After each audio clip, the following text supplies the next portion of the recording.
Thank you for joining us in your office. Oh, thank you for being here. I really appreciate the opportunity to visit with you. Thanks. So you oversee 28 sports. You must be an amazing time manager. It's great. I have the best job in the world. We have 28 teams, 15 for women, 13 for men, about 800 student athletes. We have some of the most positive, enthusiastic coaches. Our students are filled with ambition and energy, and it's, as I said, I'm one of the luckiest guys in the world to be able to do what I do. Yeah, you love this. Absolutely love it. Love the campus environment, love the competitive nature of athletics, but also love the educational opportunities that provides our students that are here. Yeah, like tell us a little bit about that, the educational opportunities. You know, I think that college athletics is probably one of the best scholarship programs in the history of the country. You know, the GI Bill had an awful lot of people go from the service into education. But we have about $4 billion in financial aid nationwide in college athletics. Really? We have about 17 million here at Carolina, providing those 800 opportunities for kids to play. Wow. So you can go to school at any school in the country that you'd like to, have a great academic experience, and play the sport that you love. So I think intercollegiate athletics just opens up so many opportunities for students. Yeah, that's brilliant. I didn't know it was that high of a number. Yeah. Wow. And so of all the sports, there are some sports that are a little more high profile than others, but they all seem to work together in the way in terms of like a symbiotic relationship. Yeah. So how do you find that some of the sports that are garnering higher revenues, for instance, can help other people in other sports to be able to have more opportunities? Well, I think you touched on it. I think we have a great culture here. I think all of our coaches respect each other, whether it's a very high visibility sport like basketball or football, or a program like fencing or rowing. It doesn't get the same kind of coverage. And all of them have a feeling that, you know, we're making the university better. Yeah. The whole Carolina community is better because we have all these sports to offer and attract these great students here. And then the high profile sports that do generate the revenue. I mean, it's a weird economic reality of college athletics. And we have 800 student athletes. Football and men's basketball generate more than they spend. All the other 26 sports spend more than they generate. So those 100 student athletes who play football and basketball really create the opportunities for all the other students to participate. Yeah. So we always try to balance that. But our coaches, particularly Coach Williams, Coach Brown, they understand that they're there to create that excitement, and the revenue associated with the generation that those sports have then funds those other opportunities. And everyone appreciates that. They participate in the other sports. It's really a great relationship among all of our teams, student athletes and coaches. So is it as specific of a relationship as because there was another great year at UNC basketball and the revenues that were brought in, they created enough opportunity for scholarships? So if there's a student who's at a high school in Nebraska who is an amazing fencer, but wouldn't necessarily have an opportunity to go to a UNC and be able to have this whole experience, but the revenue generated actually, does it drill down that far down specifically? Not specifically. I did talk about the economics of college athletics, but in reality, we don't talk about that. We really just talk about the opportunities to come participate at a great university, get a great education, and then the economics is the reality. You do have to have the money to support the teams, and those two teams do support all the others. But the reality is, we want to have as many students participate in sport, lead a healthy lifestyle, get a great education, and then go on to a wonderful career in whatever they pursue. And what is it seems like there's a big focus on volunteer hours and giving back with the student athletes. How did that come about? We have a great community service program. Our student athletes, our student well-being program, whether it's the Leadership Academy, the community service, but Cricket Lane has been here for quite some time, and she oversees our community service for student athletes. We have hundreds of students each year going over to the hospital, going over to any other organization in town.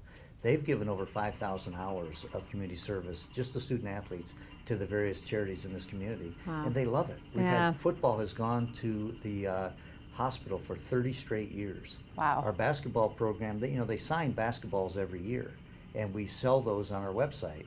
And all the money that's received from the basketball sales, they fund over $1 million into the various charities within the community. Oh my goodness. Basketball distributes. So every year? Every year. Wow. It's been a remarkable program that Coach Williams started, and I think it's been great for the community. Yeah.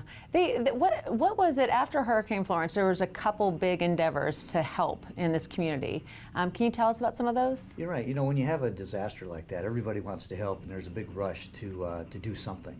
And ironically, we had canceled a football game because of the hurricane. Right. But we had an equipment truck that was available. So our football team wanted to do something. So we told the community, anybody that wanted to drop off canned goods or water or any supplies that some of the areas that are affected by the hurricane needed, to bring them here. We parked it right out front. And they loaded up the truck and took 2 truckloads down to families in need. And it was just a wonderful opportunity for our kids to do something for others. Yeah. And I have found that the teams that really are thinking about others and putting others first are the most successful teams. So when a group comes forward and says, this is something we'd like to do for somebody Yeah. else, it really does warm your heart. Well, yeah, and it's because they're putting all that heart into it. That obviously translates so well into sports, you know, Yeah. being able to put all that out there. And you never know what kind of background they come from. You know, they may have been affected by a hurricane. They may have Right. been affected by a tornado. They may have had somebody in their family that was lost to cancer, and that's why they want to volunteer at the hospital. So Right. you never know what's motivating somebody, but the incredible spirit that our students have is really something that's motivating to all of us on our staff. Yeah. Thanks for joining me. Thanks for being here. For joining me in your office. Sure. You have been at UNC for over 20 years, correct? 24 years. 24 years. And what has the path been? Well, I've had an opportunity to view it through a number of lenses during those 24 years.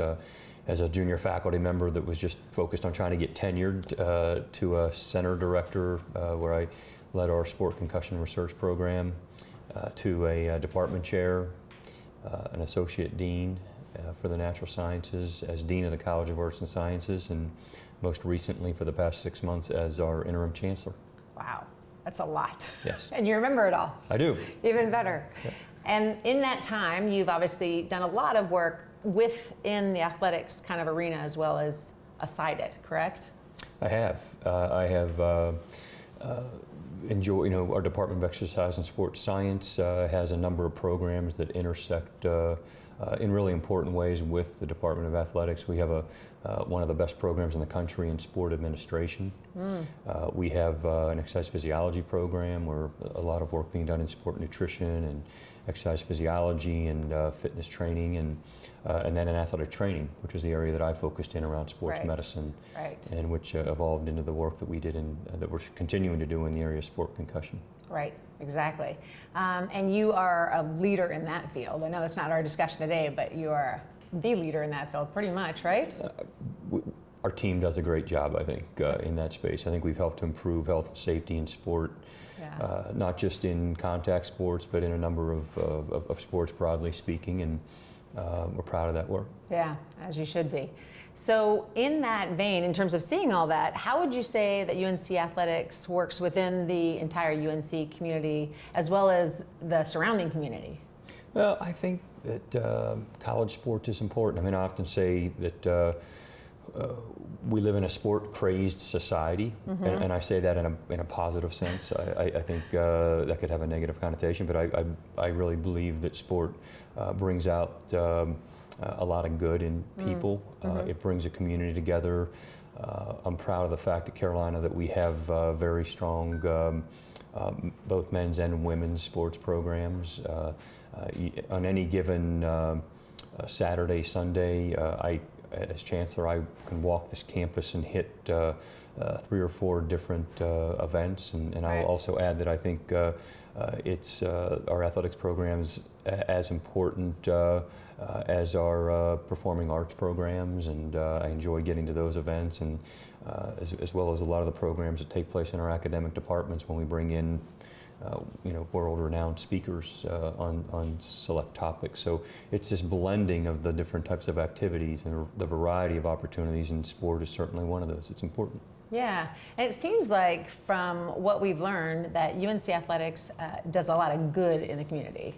Can you tell us more about that? Yeah, I mean, so not only, I mean, you can think about the economic impact Right. that it has to the town of Chapel Hill and Carrboro and the surrounding areas. I think the data from this past year, it's over $40 million in economic impact. Wait, $40 million in economic impact to the community? Boost to the community In 1 year? in 1 year, just from That's crazy. the two biggest sports being football and men's basketball is what that number's derived from. But yeah, that's a giant number. That's more than I even knew. It is, and so Yeah. I think it brings value there, but it's also the outreach that many of our student athletes have to the community. All of our student athletes perform service to the local communities.